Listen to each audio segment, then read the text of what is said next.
Hello to all, welcome back to VHSE learning classes. Myself Dr. Ramandeep Kaur, and today we are going to start this session on the endometriosis.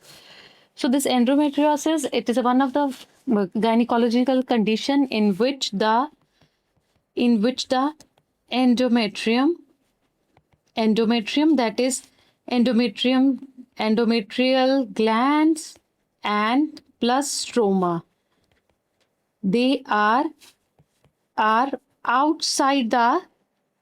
outside the uterus, or so outside the uterine cavity. So normally what happened is, like, these are endometrial cavity, these stromas or glands, these are all present inside this uterus only. But whereas in the endometriosis, so this endometrial lining glands, it is outside the uterine cavity. So it is a condition which is seen in the reproductive age. It is a condition which is seen in the reproductive age, like usually it is seen among the 15 to 45 years of age group, like, because it is an estrogen dependent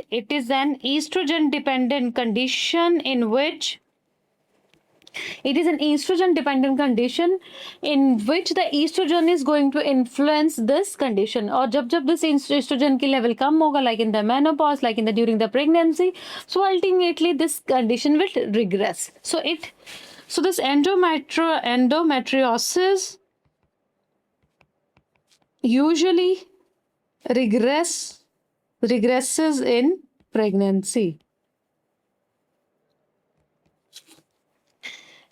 So this we can say that this it can be present inside this endometrial. It may be present inside either in the ovary, either maybe in the uterus, maybe in the, like this. See, you can see here in the diagram, these all are the endometrial lesions which are present in the condition.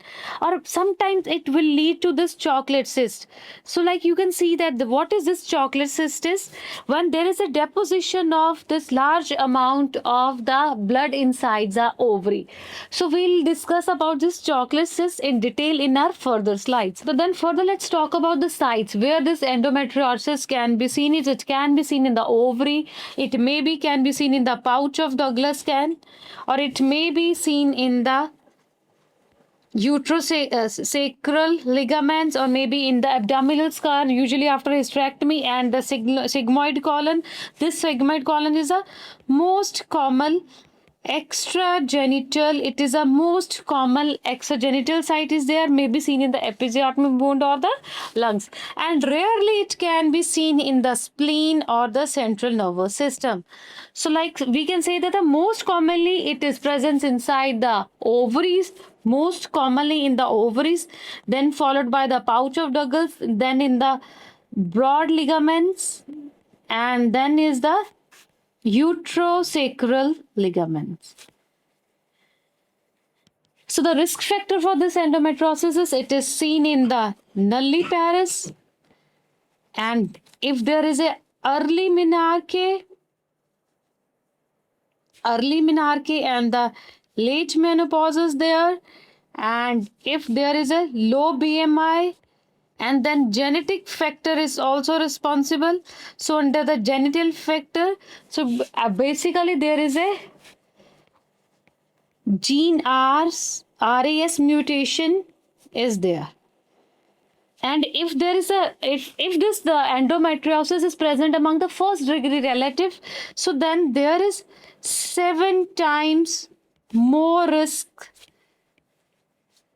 in the female, agar in the first degree relative it is present. And most commonly it is present among the reproductive age, that is 15 to 45 years of age. And then the protective factor for this endometriosis is multiparity. Multiparous women, it is like at less risk. Then use of oral contraceptive pills is there. So this oral contraceptive pill, what they are going to do, they are going to do the endometrial thinning. And smoking is also a protective factor. As smoking, it is going to decrease the effect of estrogen. So in this way, this smoking is also playing a kind of the protective factors. And now let's talk about the theories of this endometriosis. So there are the three main theories. First, a theory of the retrograde menstruation, or the Sampson theory of implantation. It is a most commonly accepted theory. Then there is a Helbin's theories of the lymphatic spread, which is related to the umbilicus. And then there is a theory of the ciliomelic metaplasia, which is like how this spread is going to occur to the lungs. So like in this, a theory of the retrograde menstruation is there. Normally, we know that the usual flow of blood is like this. So, in the normal menstrual cycle, this blood is going to comes out in this way. But whereas, as per the theory of the retrograde menstruation, so this menstrual blood is going, there is a retrograde flow, like there is a black flow of the blood. So this blood is going to deposit into the ovaries or maybe into the fallopian tubes. So this is a most commonly accepted theory for this endometriosis. Like let's talk about the clinical feature of this endometriosis. So there are triad of symptoms. First is the secondary dysmenorrhea is there, and then there is a dyspareunia, that is a painful intercourse is there, and there is a infertility. So the first most common symptom is, what is first most common symptom is pain. So under the pain, first is the secondary dysmenorrhea is most commonly seen, and then there is a chronic pelvic pain, and last dyspareunia. Okay? So the first most common symptom is pain. Second most common symptom is infertility, and third most common symptom is the adnexal mass, which is a chocolate cyst. So this chocolate cyst is seen in the ovaries, right? So this and also remember that nulliparous female will complain more of dysmenorrhea and the dyspareunia, right? Let's talk about the specific symptoms. So the specific symptoms are a VCC. So V is a vicarious menstruation is there. So vicarious menstruation is menstruation from other side. So bleeding is from the other side. Then C is for the, and in case of the C, there is a hematuria. So like in the hematuria, what kind of hematuria? Which is a cyclic hematuria. So the cyclic hematuria is which is present in menstruation, right? And last is the catamenial pneumothorax. So this catamenial pneumothorax is presence of the pneumothorax or the hemothorax during the time of the menstruation, right? So this VCC is a specific symptom. Then is the diagnosis. How we can diagnose this condition? Like first one is a transvaginal sonography. It is a first choice of investigation. So with the transvaginal sonography, came to know about that, like it is a condition of the endometriosis. And apart from this transvaginal sonography, some other diagnosis like the hysteroscopic visualization is also helpful, right? So this transvaginal sonography and the hysteroscopic investigation is going to help in the diagnosis of the condition. Like then there is another term which is a chocolate cyst. I was talking about this chocolate cyst. It is present, you can see here in the diagram. This chocolate cyst is present inside the ovaries, so which is also called as the endometrioma. So what is it? Why it is occurring? This chocolate cyst is occurring because due to the cycling bleeding due to the cycling bleeding in the ovaries. Like I have already told you in the starting that as per the theory of the retrograde menstruation, like there is a retrograde flow of the blood.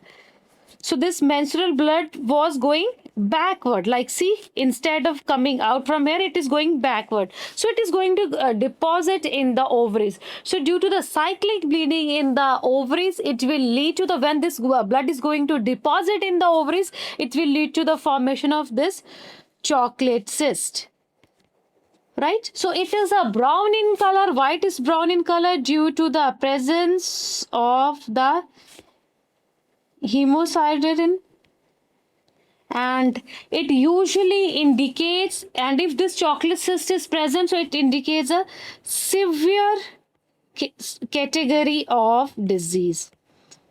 And on the ultrasonography, it is appear as the ground glass appearance is there.